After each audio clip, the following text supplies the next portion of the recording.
Introduction. The journey begins. Motherhood is not just the beginning of a new life. It is the beginning of a new world.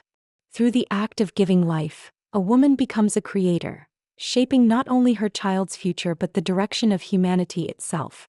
Every heartbeat, every touch, every sleepless night ripples far beyond what we can see. To become a mother is to step into expansion. Your body changes, your emotions deepen, your spirit stretches wider than ever before.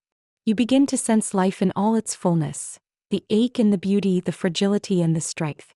This journey asks for courage, gentleness, and faith in your own wisdom. Because motherhood is not a task to complete. It is a transformation to live through. This book is here to walk beside you, not to instruct, but to companion you. You will find no rules here, only reminders of what you already know deep within your heart. Through these words, may you discover your own rhythm, your own truth, your own way of growing into motherhood. This is not a manual. It is a companion for your evolution. Chapter 1. Becoming a Mother. Crossing the Threshold. Every birth is the birth of a new mother. When your child takes their first breath, so do you, as someone you have never been before. This moment is both tender and immense. It is not simply a physical event. It is a doorway. You step through it, leaving behind the woman you once were and entering a new landscape. One that is deeper, wider, more alive than you could have imagined. In those early moments, time itself feels different. The world slows down to the rhythm of a tiny heartbeat. You begin to notice things you once missed. The softness of light on the wall, the warmth of skin against yours, the quiet miracle of being needed so completely. Motherhood transforms you in every direction. Your body becomes the first home another soul ever knows. Your emotions stretch to hold joy and fear, exhaustion and love, sometimes all in the same breath. Your sense of self begins to unfold in new shapes. No longer only who am I, but who am I now through them? And yet, this transformation is not a loss. It is a widening. Motherhood is not the end of your freedom. It is an awakening to a new kind of freedom. The freedom to care, to give, to grow in ways that only love makes possible. It is not a limitation. It is an evolution. As you nurture your child, you nurture yourself. Every act of care, feeding, soothing, holding, is a mirror.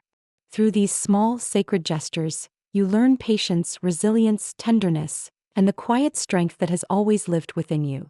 There will be days that test your spirit.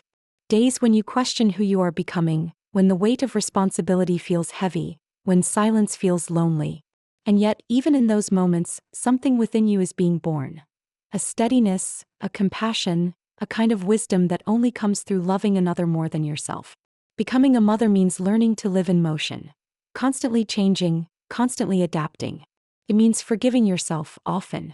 It means finding small moments of stillness in the middle of chaos, and remembering that your worth is not measured by perfection, but by presence. You are crossing a sacred threshold, from knowing yourself as an individual, to knowing yourself as part of something larger, older, and infinitely connected. You are joining the timeless lineage of women who have carried life, protected it, and nurtured it into being. Their strength flows through you now. You are never alone in this journey. Each day, take a moment to ground yourself in gratitude. Before the world wakes, before the to-do lists return, close your eyes and whisper 3 words that define the kind of mother you wish to be today. Maybe your words are calm, patient, present. Maybe they are brave, gentle, joyful. Maybe they change each day, and that's perfectly right. Let those 3 words become your quiet mantra. Breathe them in as a promise to yourself. Let them guide your choices, your tone, your way of seeing. And then, name one thing you are grateful for. Something simple, something real. A warm cup of tea. The sound of breathing beside you. The light coming through the window. Gratitude turns ordinary moments into sacred ones. And in motherhood, the sacred is always found in the ordinary. So as you stand at the beginning of this great journey, remember this. You are not losing who you were. You are becoming more of who you are. Every birth is the birth of a new mother. And this is the beginning of your becoming. Chapter 2. The Mother as a World Builder. A mother is not only the heart of her family, she is the quiet architect of the world her children will one day help to build. Every word she speaks, every silence she holds, every way she responds to joy or challenge becomes part of the invisible foundation her family stands on. From the moment you wake in the morning, your presence begins to shape the atmosphere around you. Your tone of voice can soften the air. Your patience can turn conflict into calm. Your laughter can transform an ordinary breakfast into a memory that teaches your child what love feels like. You are the emotional center of your home, the pulse that steadies the rhythm of those around you. When you are grounded, others feel safe. When you listen, others open up. When you model kindness, it echoes quietly through every relationship in your household. It is easy to underestimate this influence because it rarely makes a sound. It happens in the space between moments, in the pause before you respond, in the hug you give before correction, in the softness that says, "I see you, I understand."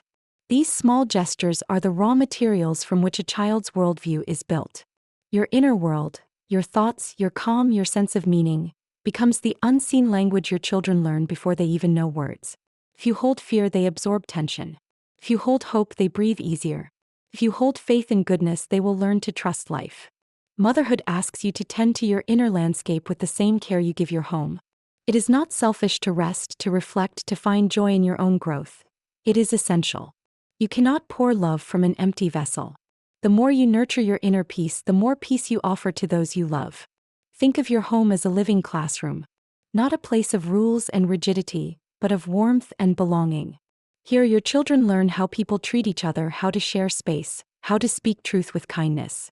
They learn how to repair after conflict, how to ask for help, how to forgive. And they learn these lessons not from lectures but from how you live them.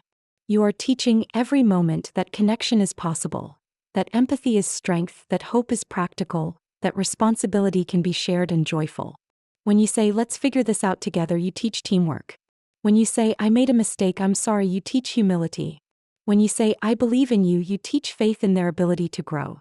Each of these moments becomes a seed planted in the soil of your child's mind.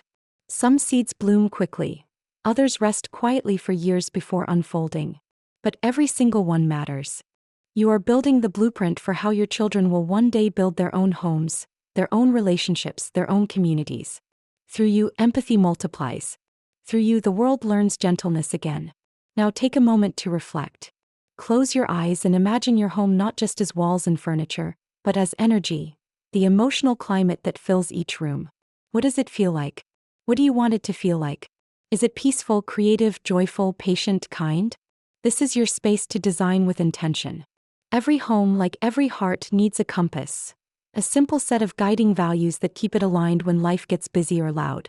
Let's create what I call your home mission statement. Doesn't have to be complicated. Can be a sentence, a few words, even a feeling written down where you can see it each day. Something like, "In this home we speak kindly and listen deeply." Or, "In this family we choose love over hurry." Or, "Our home is a place of honesty, humor, and healing." Whatever you choose, let it reflect the energy you wish to live in. Let it remind you that you are not just managing a household. You are shaping a small universe of belonging. Read it often. Share it with your partner, your children, your guests. Let it guide decisions, soothe disagreements, and remind everyone why you are here together. You are not only raising children. You are raising future citizens, future friends, future partners, and parents. The way you build your home becomes the way they build their world. And so, when you choose empathy over anger, hope over cynicism, patience over pressure, you are quietly shifting the direction of humanity itself. Motherhood is world building at its most sacred level. And you, dear mother, are both the builder and the blessing.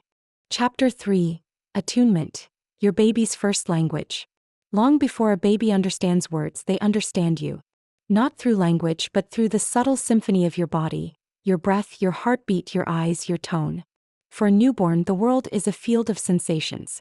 Every sight, sound, and texture is new, undefined, and vast. In that unfamiliar space, you become their translator, the bridge between chaos and calm, between the unknown and the safe. Your baby feels before they think. They don't yet know what happiness is, but they recognize the warmth in your smile. They can't define fear, but they sense the tightening in your chest when you're anxious. They can't describe love, but they know exactly what it feels like in your arms. From the first moment you hold them, your bodies begin a conversation. Silent, rhythmic, sacred. Your heartbeats sync. Your breathing finds a common pace. Your baby's tiny muscles relax when your voice slows. This invisible dialogue is the purest form of connection. It's how a baby learns trust, not by being told they are safe, but by feeling safety flow through you. You are their first language. Your touch is the first word. Your tone of voice is the first sentence. Your rhythm of movement becomes their grammar, the pattern by which they begin to understand the world. When you rock them gently, you're teaching them about consistency. When you hum softly, you're teaching them about rhythm and presence. When you breathe slowly while holding them, you're teaching them what calm feels like inside the body. Attunement isn't something you do perfectly. It's something you practice, moment by moment. It's listening with more than your ears. It's sensing what your baby needs beneath the surface. Some days you'll guess right. Other days you'll miss the mark. Both are okay. Because your baby doesn't need perfection. They need your presence. When they cry, it's not always for food or comfort. Sometimes it's simply to check. Are you here? Can I trust the world today? And when you respond, when you meet their gaze, when your voice says, I'm with you without a word, that trust grows a little deeper. You're building the foundation of emotional safety, one breath, one heartbeat, one gentle touch at a time. Emotional safety is the soil in which confidence grows. A baby who feels seen learns to see.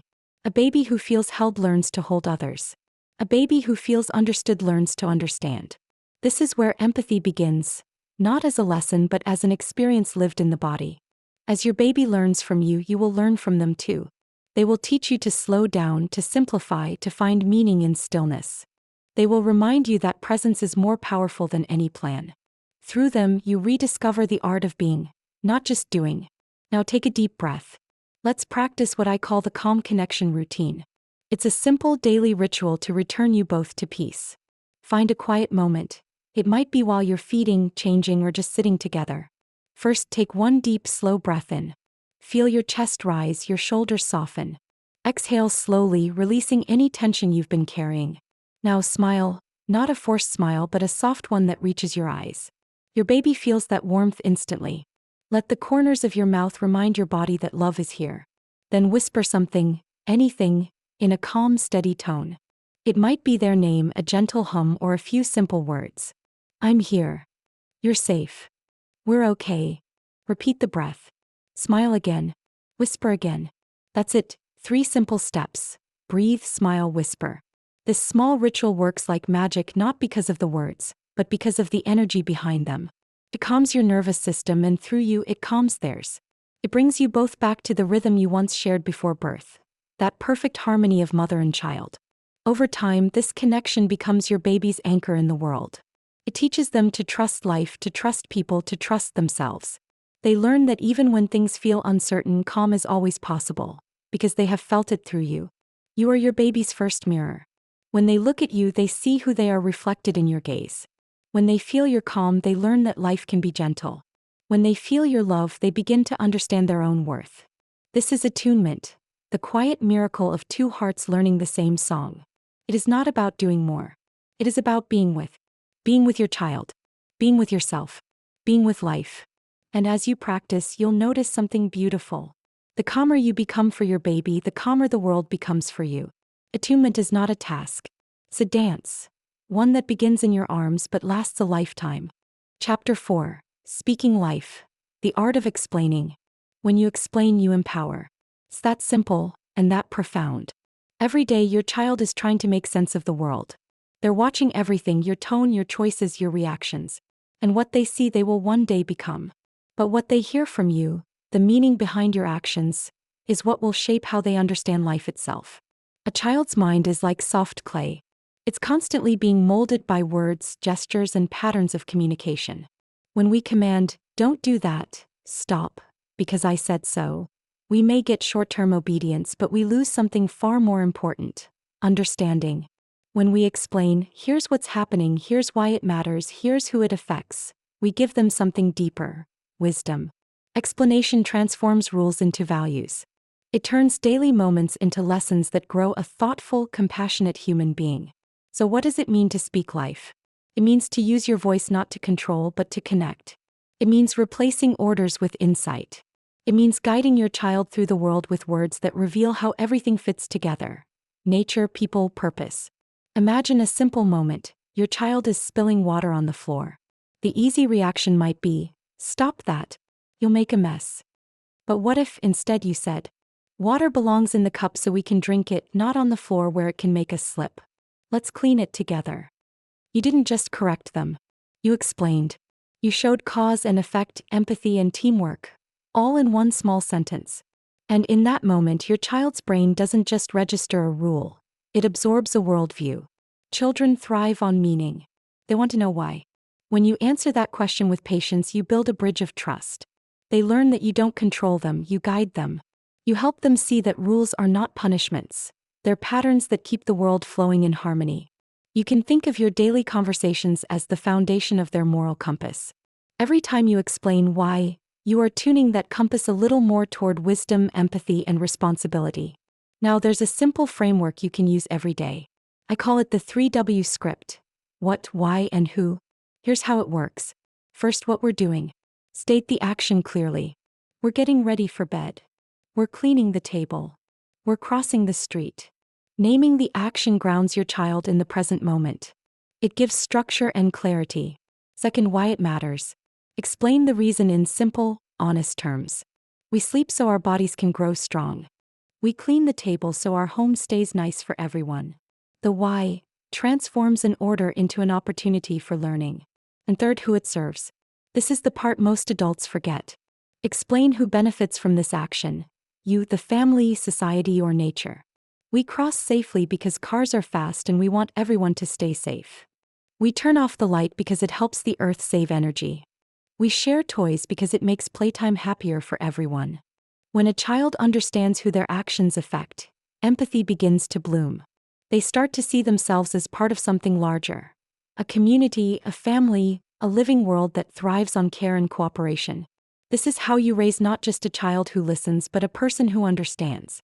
Someone who doesn't just follow rules, but who wants to do what's right because it feels right. And here's something powerful to remember. You don't need to be a teacher to do this. Life itself gives you endless lessons to share.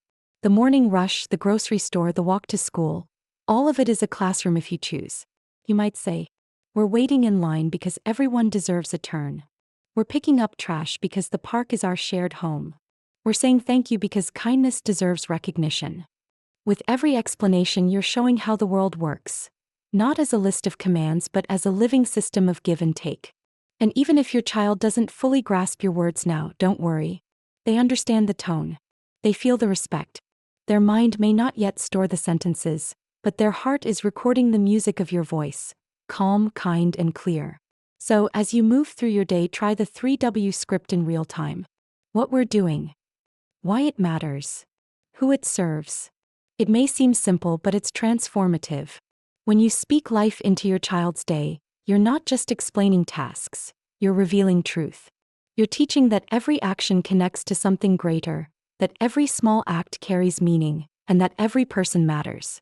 Speaking life is how you turn the ordinary into the sacred. It's how you raise children who don't just live in the world, they understand it. And in that understanding, they find the confidence, compassion, and curiosity to one day shape it for the better. Chapter 5. Your life is the lesson. Children don't learn who to be by listening. They learn by watching. Every glance, every tone, every reaction, they're studying you, absorbing you, becoming you in ways you may never see. It's a humbling truth. We teach most through how we live. What we say matters far less than what we do. When our words and actions align, our children feel safe in truth. When they don't, confusion begins to grow in their hearts. You might tell your child to speak kindly, but if they hear impatience in your voice, that's what they'll remember. You might urge them to be honest, but if they see you hiding small truths, they'll learn that honesty is flexible. You might tell them not to shout, but if anger echoes in the home, they'll understand that shouting is simply what people do when they're upset. Children imitate who we are, not what we say. They are mirrors of our being, clear, faithful, and often uncomfortable. But this isn't meant to shame us. It's meant to awaken us. Because once we understand how powerful our example is, we begin to live with greater intention. When you live your values, your home becomes a school without walls. You teach generosity when you share without complaint. You teach gratitude when you whisper, thank you for the small things. You teach resilience when you fall, breathe, and rise again without bitterness. You teach compassion when you choose to listen instead of react. Each of these choices leaves an imprint, a quiet lesson that becomes part of who your child is. Think about the kind of person you hope your child will grow up to be. Someone honest, confident, empathetic. Now ask yourself gently, Do I live that way today? Not perfectly but consciously? Because the world they learn to navigate begins in your example. Living your values doesn't mean living without mistakes. It means being real, showing your humanity, owning your errors, and demonstrating repair. When you say, "I'm sorry, I lost my patience," your child learns courage, humility, and trust. When you say, "Let's try again together," your child learns that love is stronger than failure.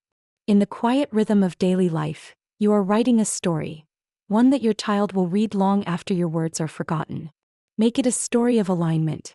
A story where truth and love are not preached but practiced. This is the heart of authentic education, the movement from egoism to altruism, from control to connection, from "do as I say" to "walk with me." When we try to control, we teach fear. When we connect, we teach understanding. When we demand, we build resistance. When we demonstrate, we build trust. To parent from ego is to need to win every moment. To parent from love is to remember that we are learning too. Our children don't need perfect role models, they need real ones. They need to see what integrity looks like, not as an idea but as a lived experience. And that brings us to your practice for this week. The mirror moment. Once a week, take a few quiet minutes, maybe when the house is still or after your child has gone to bed.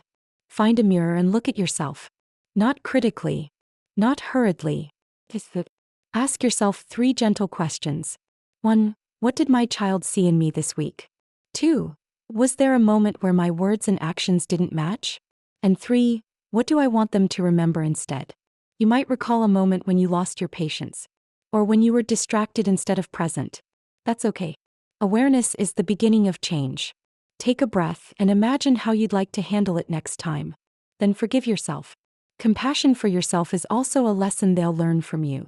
You are modeling not perfection but growth. You are showing that humans can learn, adjust, and keep loving through it all. When your child watches you treat others with respect, even when it's difficult, they learn courage. When they see you share your time and energy with generosity, they learn abundance. When they see you pause before reacting, they learn wisdom. And when they see you choose kindness over pride, they learn what true strength looks like. Your life is the lesson. Every tone, every action, every silence is a line in the curriculum of love you're creating together. So live as you wish your child to live. Be the calm you want them to find. Be the honesty you want them to trust. Be the kindness you want them to carry into the world. Because in the end, they won't remember all the words. They'll remember how you made them feel. And through that feeling, your example, your light, they'll learn how to live. Chapter 6. Dignity without comparison. Comparison crushes the spirit. Dignity sets it free. Every child is a universe, whole, distinct, and radiant in their own rhythm. And yet, so often without meaning to, we measure them against one another. We compare milestones, achievements, temperaments. We celebrate one's speed while worrying about another's stillness. But children are not meant to be identical. They are meant to be themselves. Each child's pace and personality are sacred. Some bloom early, loud and bright, eager to explore, to question, to move. Others take their time, quietly observing the world before they step into it. One child speaks in laughter, another in silence. One reaches for the stars, another digs deep into the earth. Both are perfect expressions of life unfolding exactly as it should. When we compare our children, even in small, unspoken ways, they feel it. They may not have the words to name it, but they sense the tension in our tone, the disappointment in our eyes, the way praise shifts direction. Comparison whispers, "You are not enough as you are." And that whisper can echo for years. But dignity says something else. It says you are unique. You belong. Your pace is right for you. Dignity allows a child to stand tall in their own skin, to grow from curiosity rather than competition. It teaches them that value isn't earned through outperforming others. It's revealed through becoming themselves. Equality does not mean sameness. It means equal worth, equal respect, equal love, expressed differently for each soul. You don't water a cactus the same way you water a lily. Both need care, but each in their own measure, in their own way. Children are no different. When you learn to meet each child on their terms, you teach them one of life's greatest truths. That fairness isn't about giving everyone the same thing. It's about giving each person what they need to flourish. And when a child is treated this way, they learn to extend the same respect to others. They become adults who celebrate diversity, who see difference not as a threat but as beauty. So how do we nurture this dignity in daily life? It begins with noticing. Instead of asking, "Why can't you be more like your brother?" Ask, "What makes you feel strong today?" Instead of, "She got an A, what did you get?" Ask, "What did you learn that you're proud of?" Instead of comparing outcomes, celebrate effort. Notice the trying, the learning, the courage it takes to keep going. When a child feels seen for their effort, not just their result, they begin to develop confidence that lasts. Confidence built on comparison will crumble the moment someone else does better. Confidence built on self-awareness, on the knowledge that "I grow when I try," will never leave them. Each child has a quiet light inside them. Our job is not to make that light identical to another's, but to protect it, to feed it, to let it shine in its own color and tempo. Now here's a simple practice that helps keep this awareness alive: the Strength Journal. Set aside a small notebook for each of your children. Once or twice a week, write down 3 things you've noticed about them: qualities, moments, or actions that reflect their natural strengths. Maybe your daughter comforted a friend who was sad. Maybe your son asked a thoughtful question that made you stop and think. Maybe your toddler stacked blocks with surprising patience. Write it down. Date it. And if you can, read it aloud to them sometimes. You can also invite them to join in as they grow, to add their own moments of pride, their own reflections. This journal becomes more than a record. It becomes a mirror that reflects back their goodness, their effort, their individuality. One day when they doubt themselves, and they will, they can look back and see pages filled with evidence of who they truly are. This practice reminds you, too, to look for strength instead of comparison, growth instead of perfection. It trains your eyes to see the sacred in the ordinary, to notice the small acts that build character and compassion. Dignity begins at home. When your child feels accepted without comparison, they learn to accept others. When they are honored for who they are, they learn to honor humanity in all its colors and shapes. So today, as you look at your children, pause. See them not as reflections of your hopes or fears, but as living, breathing gifts. Each one carrying their own melody, their own timeline, their own truth. Comparison divides. Dignity connects. And when you lead with dignity, you raise children who know that their worth was never something to win. It was something they carried all along. Chapter 7. The Family Roundtable, Building Equality at Home. Love becomes structure when everyone is heard. A loving home is beautiful, but a home where love is practiced through listening, gratitude, and fairness becomes unshakable. The Family Roundtable is that practice. It's not about furniture or formality. It's a simple, regular time when everyone, parents, children, even toddlers, gathers as equals to talk, laugh, and listen. Think of it as a weekly heartbeat for your family. A moment where no one is too busy, too young, or too tired to belong. In this circle, there are no lectures, no punishments, and no right answers. Only voices that matter. When families meet like this, something beautiful happens. The air softens. Arguments fade. Children speak more freely. Parents listen more deeply. It becomes a ritual of connection that holds the home together. The Family Roundtable reminds everyone that love is not just a feeling, it's an action. It's listening without interrupting. It's being honest without blame. It's giving every person, regardless of age, the right to be heard. Let's walk through how to create your own roundtable. Step 1. Choose the time and place. Pick one day a week you can keep sacred. Maybe Friday night, Sunday afternoon, or any calm moment. Sit together in a circle around a table or on the floor. Light a candle or share a snack. The goal is comfort, not ceremony. Children love the predictability. It gives them something to look forward to. Step 2. Begin with gratitude. Start with each person sharing one thing they're grateful for, big or small. I'm grateful for pancakes this morning. I'm grateful we had time to play. Gratitude opens hearts and sets a peaceful tone. Step 3. Celebrate and reflect. Ask each person to share one thing they did this week that they feel proud of. Then something they found difficult. Discuss what helped them or what could help next time. This builds awareness, honesty, and empathy. Step 4. The open floor.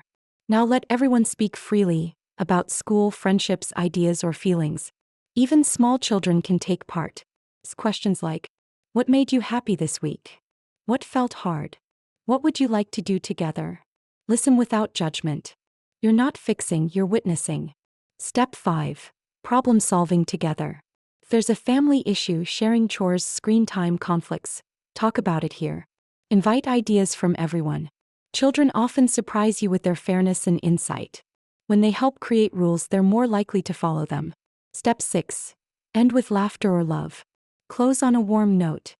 A funny story, a compliment, or a short family phrase like, "We're a team," or, "Our home is love." This ending seals the moment with lightness and unity. At first it might feel awkward or slow. But consistency is everything. Over time, your children will begin to open up more easily. They'll start to look forward to these talks.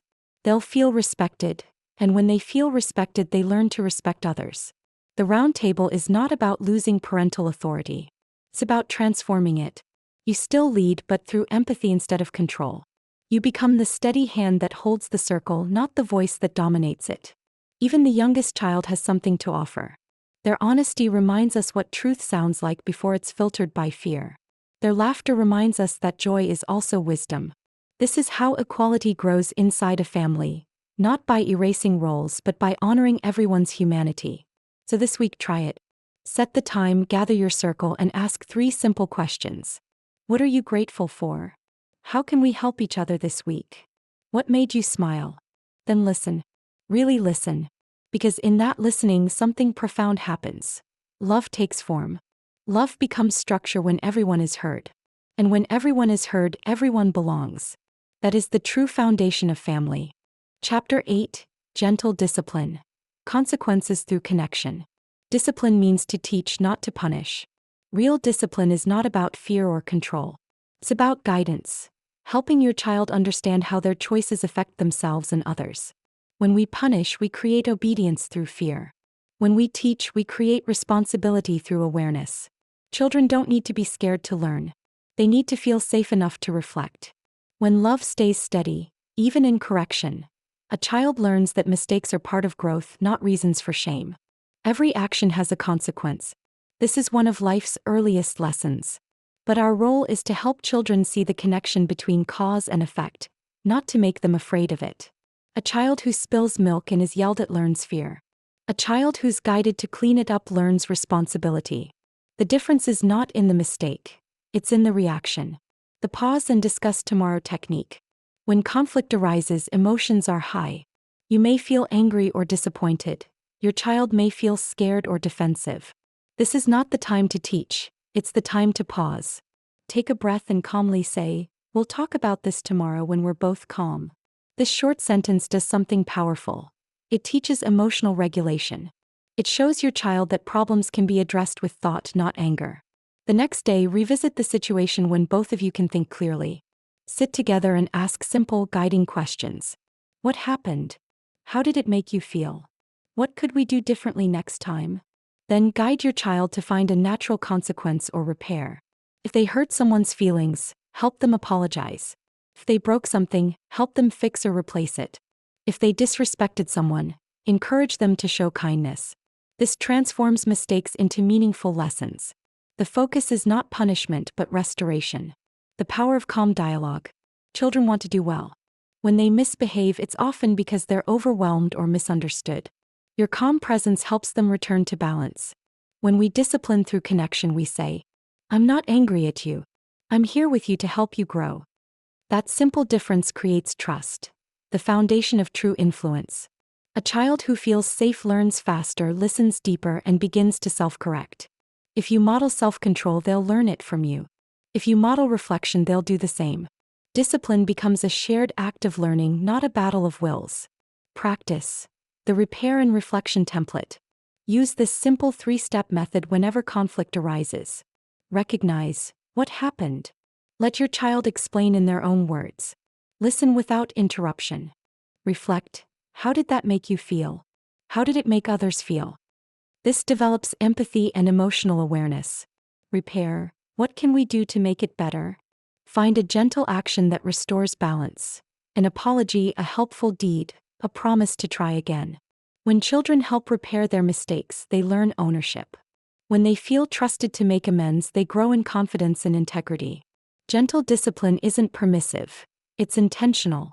It holds clear boundaries, but it replaces fear with understanding.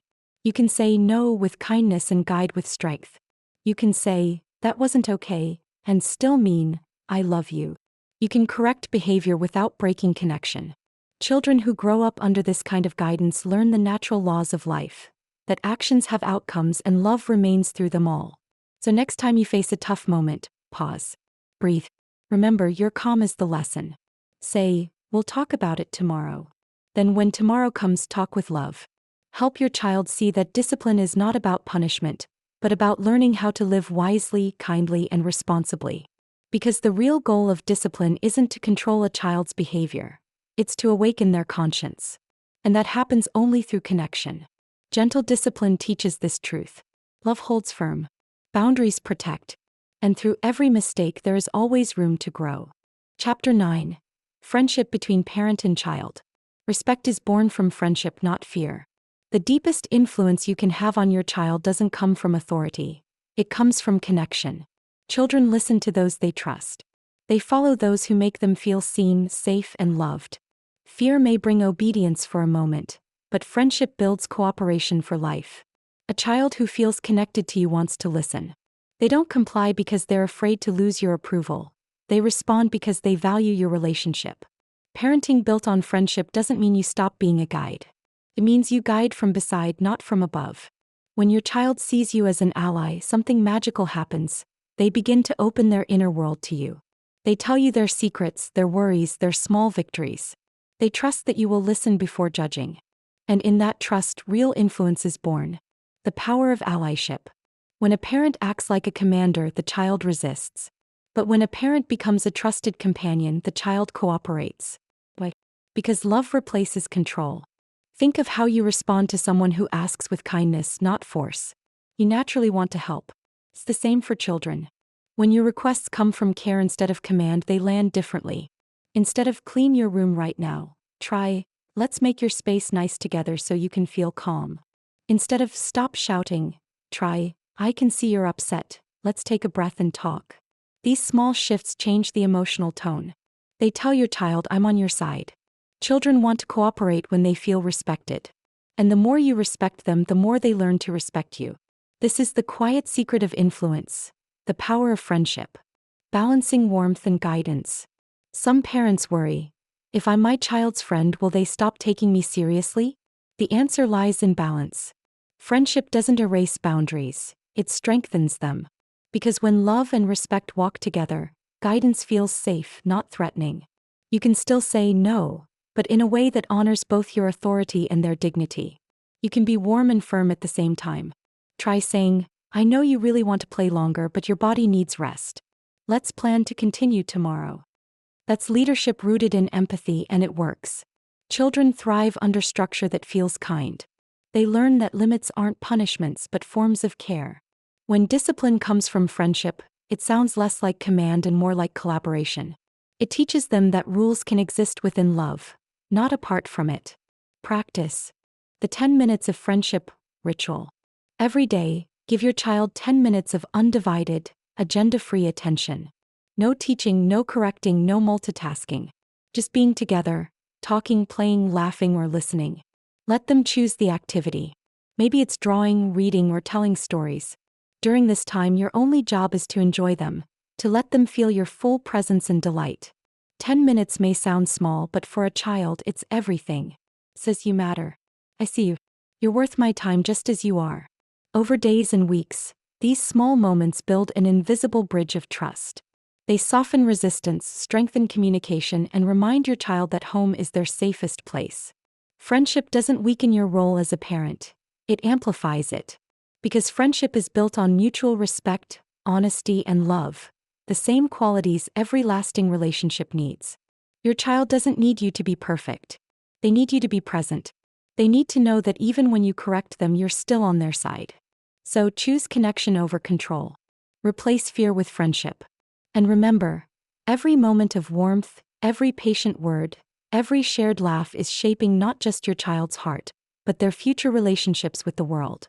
One day they'll carry this friendship forward, into how they love, how they lead, and how they parent.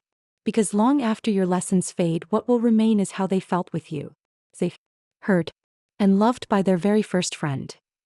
Chapter 10. Boundaries that teach freedom. True freedom lives within wise limits. At first, that may sound like a paradox. But in truth, boundaries are not cages. They are the framework that allows freedom to exist. Think of a river.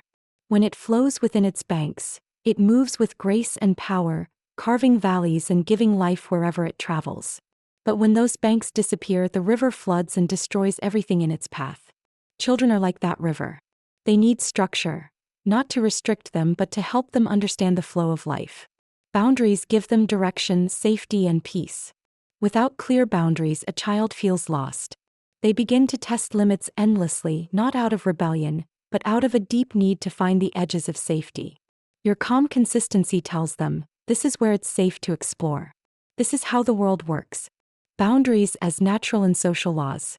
Many parents believe boundaries are things we invent, rules we decide on as parents. But in reality, true boundaries mirror life itself. Fire burns. Water cools. Night follows day. Every choice brings a consequence. These are not punishments, they are truths. When we set boundaries for our children, we are not creating arbitrary rules. We are helping them understand how the world functions. Physically, socially, emotionally. For example, if we teach, you can't lie because trust breaks and relationships weaken, we're not enforcing our own rule, we're describing reality. If we say, you can't eat only candy because your body needs real food, we're teaching nature's law. Children learn best when they see that rules are not about control, they're about harmony. Boundaries show how actions connect to outcomes. They help children realize that freedom comes with responsibility, and that responsibility brings strength. Consistency creates emotional safety. Children don't need perfect parents. They need consistent ones.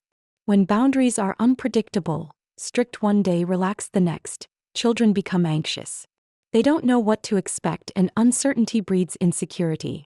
But when boundaries are steady and fair, children feel safe to explore within them. They know where yes ends and no begins. They learn self-control naturally because they trust the framework that surrounds them. Consistency doesn't mean rigidity. It means clarity.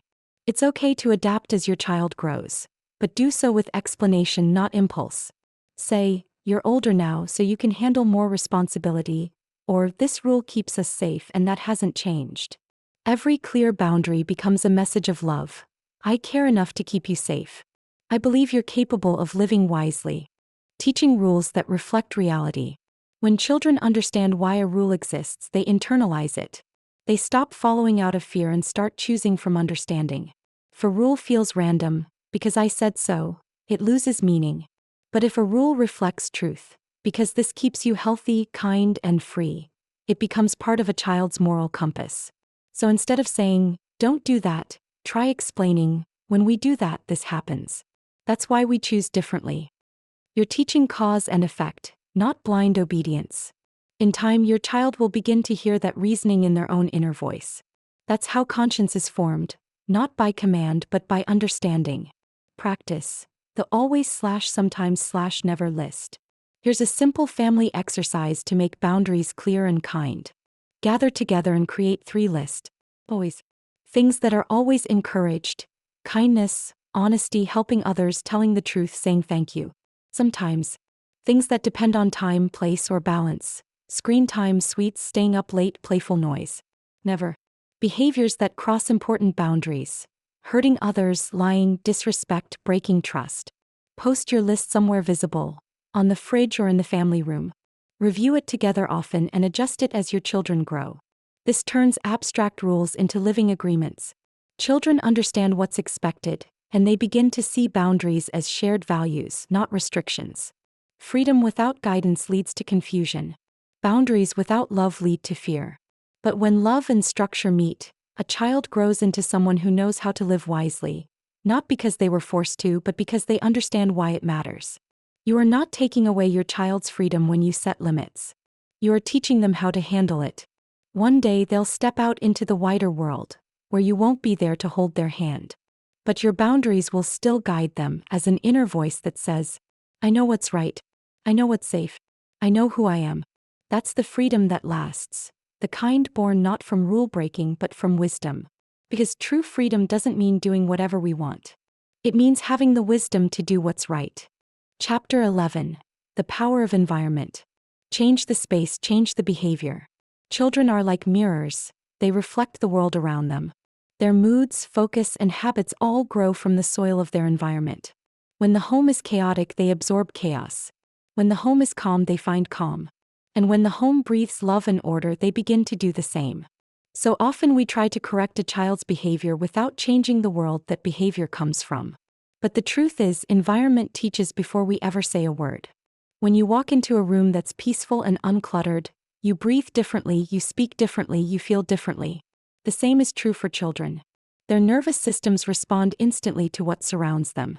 When we shape the spaces our children live and learn in, we shape their hearts and minds too. A child's sense of safety begins not with rules, but with atmosphere. When a space feels predictable and warm, they relax. When it feels chaotic or overstimulating, their body moves into alert mode even if they can't explain why. This is especially true for children we call distracted, restless, or inattentive. So often what looks like misbehavior is really a message. This space doesn't fit me. ADHD, for instance, is not a flaw. It's feedback. It's the child's way of saying, I need a better rhythm, a better space to focus. When we adjust the environment to fit the child, rather than forcing the child to fit the environment, harmony begins to return. The child who fidgets at a noisy desk might focus beautifully in a quiet corner with soft light. The one who struggles to sit still during lessons might thrive when learning through movement or sound. When we see environment as a tool, not a backdrop, everything changes. Creating a home that supports calm and focus doesn't require perfection or wealth. It begins with intention. Ask yourself, what energy does each space in our home carry? The kitchen might be full of life and laughter. The bedroom can be a place of rest, soft colors, gentle textures, warm light. A corner can become a creativity zone, tidy, inspiring, alive with possibility. Calm spaces help children regulate their emotions. Clear spaces help them think. Beautiful spaces, even small touches of beauty, help them feel inspired. Add a plant. Play quiet music. Keep one small corner always neat no matter how wild the rest of the day becomes. A peaceful space teaches without words. Every home has friction points, those repeated moments of stress that trip us up. Mornings, homework, bedtime. To change them, start with awareness. For 1 week, simply observe. Where do we feel the most stress? What triggers frustration? What could make this smoother? Maybe mornings are hard because clothes aren't ready. Maybe homework time is loud and distracting. Maybe bedtime feels chaotic because screens stay on too late. Write these patterns down, then adjust the environment instead of the child. Lay out clothes the night before. Create a quiet homework nook. Dim the lights an hour before bed. As you remove friction, you'll notice your child settling more easily. Their nervous system relaxes when the world around them supports their rhythm. Behavior follows environment. The world outside will one day pull at your child in 1,000 directions. But home can be their sanctuary, a space that whispers, here you are safe. Here you can rest. When your home reflects calm, your child learns calm. When it reflects order, they learn focus. When it reflects love, they learn to give it. So look around your home not with judgment but with curiosity. Ask yourself, what is my child learning from this space? Is it teaching calm, creativity, or chaos? Every wall, every corner, every routine is a quiet conversation with your child's soul. Change the space and you change the story. Create calm and you create capacity. Shape the environment and you shape the heart that grows within it. Chapter 12. Community and Influence. Raising Children Together. It takes a loving village to raise an awakened soul. No mother, no father, no family is meant to raise a child alone. We are all shaped by the circles around us, by friends, mentors, teachers, neighbors, and the invisible currents of culture that flow through our daily lives. Every word your child hears, every face they see, every tone they absorb is teaching them something about who they are and how the world works. And while we can't control every influence, we can choose the ones that lift, inspire, and expand. A family does not grow in isolation. It grows through connection, through the shared energy of a community that believes in kindness, empathy, and growth. When the people around your child reflect these values, your home becomes stronger. When the world around them is filled with compassion, courage, and purpose, they learn to mirror that goodness back. Your child is watching not only you but everyone you allow into their world. Every adult, every friend, Every piece of media becomes a mirror for their developing identity. That's why it matters so deeply who you let near their heart. The people we surround ourselves with shape our standard for what's normal. If kindness and honesty are the norm, those qualities take root. If gossip, sarcasm, or cruelty are common, children absorb those patterns too. That's why community is more than a network. It's a living classroom. It teaches your child what respect sounds like, what love feels like, and what integrity looks like in motion. So choose your village with care. Seek out friends who encourage your values, mentors who bring out the best in your child, and teachers who see their potential rather than their limitations. A good mentor can change the course of a child's life. Sometimes it's a coach, a music teacher, or an elder who simply believes in them. Someone whose presence whispers, "You are capable. You belong. You matter."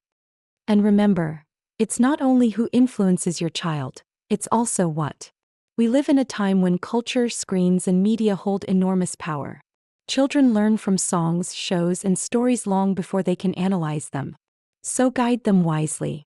Don't just restrict, participate.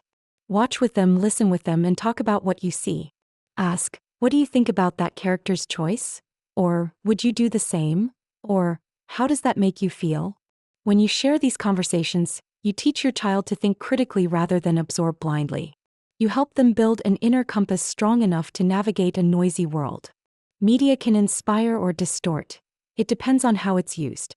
The goal is not to shield children from everything, but to equip them with understanding. Show them how to look for meaning, how to question what's presented, and how to hold on to what uplifts the spirit. Your influence as a parent will always be there first and deepest. But the people and messages surrounding your family become an echo of that influence, magnifying it, supporting it, or at times challenging it. That's why it's essential to build what I call a conscious community, a circle of relationships and resources that nourish your family's values. This week, try a simple practice: the mentor and media checklist. Write down the key influences in your child's life, the adults they admire, the friends they spend time with, the media they consume. Then ask 3 questions about each. Does this influence bring out kindness, curiosity, and confidence? Does it model respect and empathy? Does it align with the values we want to grow as a family? If the answer is yes, keep it close. If not, gently reduce its role and replace it with something that builds your child's heart rather than drains it. This isn't about control, it's about curation. It's about creating a circle that reflects the love you want your child to live in. When your home connects with other homes built on love, the entire village becomes a sanctuary. Your children learn that goodness isn't just something their parents talk about, it's something people live. And as they grow, they'll carry that sense of belonging with them, into friendships, partnerships, and one day into the families they create themselves. Because in the end, we raise children not only for ourselves but for the world. When we surround them with people who uplift, stories that inspire, and cultures that awaken empathy, we are shaping the next generation of healers, leaders, and creators. It truly takes a village, but not just any village. It takes a loving one, a conscious one, a village that knows that every moment of connection is shaping an awakened soul. Chapter 13. Confidence without pressure. Growth through joy, not fear. True confidence doesn't come from trophies, grades, or applause. It grows quietly inside a child who feels safe to try, safe to fail, and safe to begin again. It's born not from pressure but from purpose. When children are pushed to succeed through fear of disappointment, fear of not being good enough, they learn to chase approval instead of meaning. They may achieve, yes, but at a cost. The joy of learning fades, curiosity shrinks, and their natural spark begins to dim.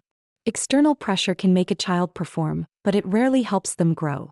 Because growth happens in freedom, in the space to explore, make mistakes, and discover what lights their heart. Confidence doesn't bloom under judgment. It blooms under encouragement.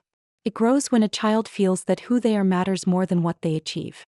When we tell our children, "I'm proud of you because you tried," instead of "I'm proud of you because you won," we shift the story. We teach them that effort itself has value, that courage, persistence, and curiosity are what build real success. Children who grow up under constant comparison start to measure their worth by others' opinions. But those who grow up supported in their own rhythm learn something much deeper: self-trust. They begin to act not for applause but for alignment. Confidence rooted in purpose lasts a lifetime. A child who learns that learning is joyful will keep learning forever.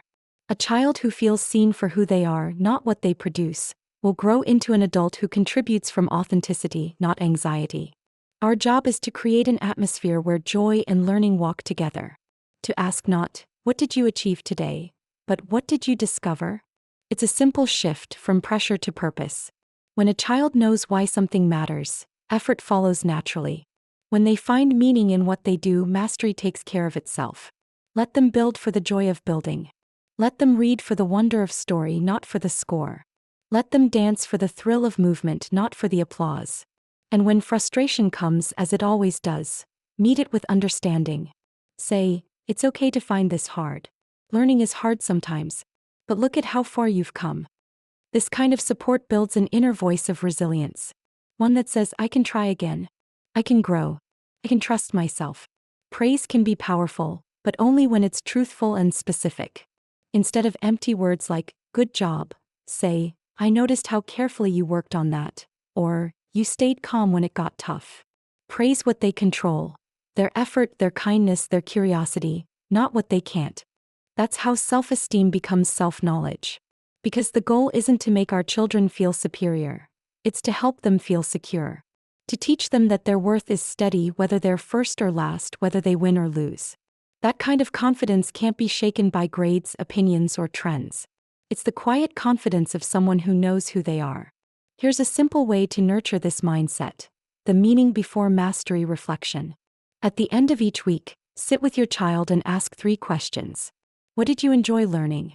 What felt difficult, and what did you learn from it? Why does this matter to you? This small ritual helps children see learning as a living journey, not a competition. Then invite them to choose a child-led project, something that excites their curiosity. Could be building something, growing something, writing, painting, or exploring a topic they love. Your role isn't to direct, it's to support. Ask questions, provide tools, and let them lead. When a child guides their own creation, they experience mastery as a byproduct of joy. They begin to see that growth isn't about pressure, it's about presence. Confidence built through fear is fragile. It depends on winning. Confidence built through joy is unbreakable. It depends on being. Let your child see that effort is beautiful, curiosity is powerful, and meaning always matters more than medals. When they learn that growth feels good, they will keep growing. When they see that their value doesn't depend on outcomes, they'll live boldly. Because the greatest gift you can give your child is not perfection, it's peace. Not pressure, but purpose. And in that space of purpose, their true confidence, gentle, grounded, and alive, will take root and never fade. Chapter 14. Parenting as Partnership. One voice, one vision, one heart. Parenting is not a solo act. It is a shared rhythm, a dance between 2 hearts learning to move together in service of something greater than themselves, the child. When a mother and father or any 2 co-parents stand united, their child feels safe. Not because life is perfect, but because love feels consistent. Children draw strength from unity. They look to their parents as the pillars of their world, not only for guidance but for emotional stability. When those pillars move in harmony, a child learns what trust feels like. They learn that love can disagree and still remain whole. But when parents pull in opposite directions, one saying yes while the other says no, one punishing while the other comforts, a quiet confusion begins to grow inside the child. They begin to wonder, who am I supposed to listen to? Or worse, who is safe? This is why alignment between co-parents is not about control. It's about connection. It's about remembering that you are both architects of the same home, painting with different colors but following the same blueprint. Partnership in parenting begins with communication. Deep, honest, and regular. Sitting down not just to talk about logistics, meals, school schedules, but about values. What kind of home are we building? What qualities do we want to nurture in our child? What does respect look like in action? When you and your partner share the same inner map, your child can walk safely within it. And when differences arise, as they always do, face them with humility. Listen not to win but to understand. You don't need to agree on everything, but you do need to honor each other's hearts. The goal is not uniformity but unity. 2 parents can express love in different ways and still create harmony, as long as the music beneath their actions carries the same tone: respect, cooperation, and care. Avoid the trap of playing good cop, bad cop. When one parent becomes the enforcer and the other the comforter, children learn to manipulate the space between. But more importantly, they lose the sense of fairness and balance that builds trust. Instead, show your child that both of you lead with love, that both of you hold boundaries and tenderness in equal measure. When one speaks, the other supports. When one decides, the other reinforces. This shared strength tells your child, you can rely on us. We are together in this. Your relationship as co-parents becomes your child's first example of partnership. They will learn what respect looks like by watching how you speak to each other. They will learn what cooperation feels like by seeing how you compromise. And they will learn how to love, not from what you tell them but from how you treat one another. When they see you communicate calmly, they learn how to resolve conflict. When they see you apologize, they learn humility. When they see you support each other's strengths, they learn teamwork. Every shared glance, every patient conversation, every moment of choosing peace over pride, all of it builds the emotional architecture your child will carry into their own relationships. To strengthen this foundation, try a simple weekly practice, the co-parent alignment meeting. Set aside quiet time free from distraction. Begin by grounding yourselves.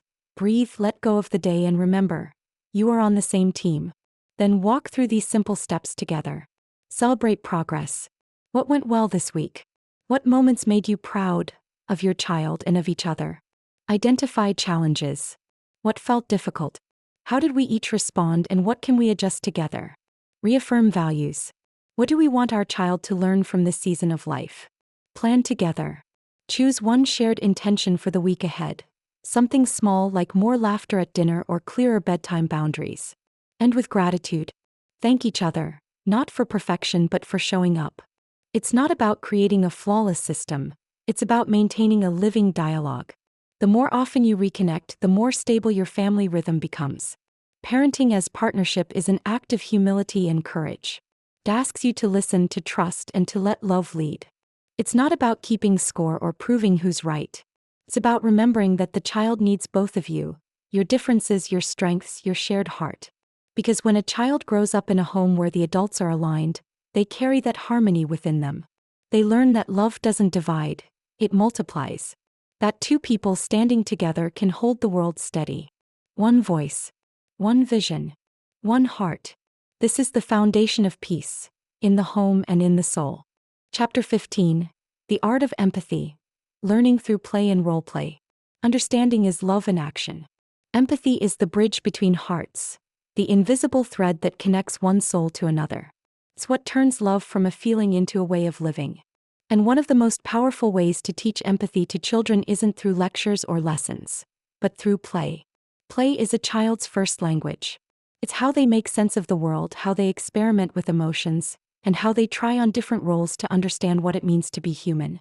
When we join them in that play, when we act, imagine, and laugh together, we're not just entertaining them.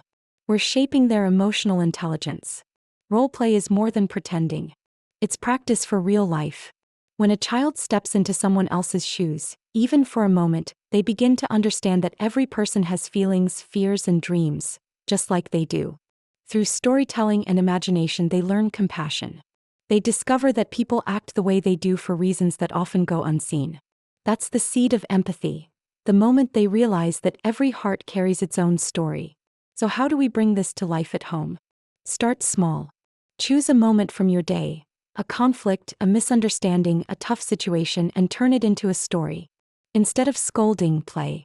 Maybe your child refused to share a toy or argued with a sibling. Later, when things have cooled down, reimagine the scene together. Take turns playing each role. You be the child and let your child play the parent or the friend. When they step into your role, something magical happens. They begin to see themselves through your eyes. They notice the tone, the emotions, the impact of their choices. Not because you told them, but because they felt it. And when you take their role, they feel seen. They realize that you understand their frustration or sadness. That moment of recognition builds trust. And trust builds empathy. Play and humor make even difficult lessons easier to absorb. When we laugh together, the tension dissolves and the heart opens. You can use toys, puppets, or even kitchen utensils to act out little scenes that teach big truths. If your child struggles with transitions, act out a silly version of getting ready for bed with a stuffed animal who refuses to brush their teeth. If your child is unkind to a friend, tell a story about a character who learns the value of kindness through a funny mistake. These moments don't have to be perfect. They just have to be honest. Through imagination, your child learns what it feels like to be on the other side of an action. They begin to recognize emotions, not as abstract words but as lived experiences. Empathy grows in the soil of shared stories. Here's a beautiful family practice: the switch shoes game. Once a week, gather as a family and choose a situation. Maybe something from the week or a common challenge like cleaning up toys or handling screen time. Everyone picks a role: the child, the parent, the teacher, even the pet. Then act it out together, with humor, exaggeration, and love. Let your children see how different it feels to speak as someone else. Afterward, talk about it. Questions like, how did it feel to be in that role? What did you notice? What could we do differently next time? This gentle reflection helps children recognize emotions in others and express their own with honesty and care. It teaches them that understanding is not agreement, it's connection. You can also make it a weekly family roleplay ritual. Pick one evening, maybe Sunday night, and explore a theme through play. One week could be about friendship, another about courage, another about mistakes and forgiveness. Each story becomes a mirror that reflects your family's values back to you. Empathy doesn't need grand speeches. It lives in small, playful moments, in the way we listen, the way we imagine, the way we care enough to step into someone else's world. When we show our children how to feel with others, not just think about them, we raise humans who know how to love deeply and live kindly. Through roleplay and laughter, we teach them that compassion isn't a theory, it's an art. And every time they imagine another person's heart, they're painting the world with more understanding. Because when a child learns empathy, they don't just grow smarter. They grow softer. They grow wiser. They grow more human. And that, more than anything else, is the kind of education that changes the world. Epilogue: the circle grows.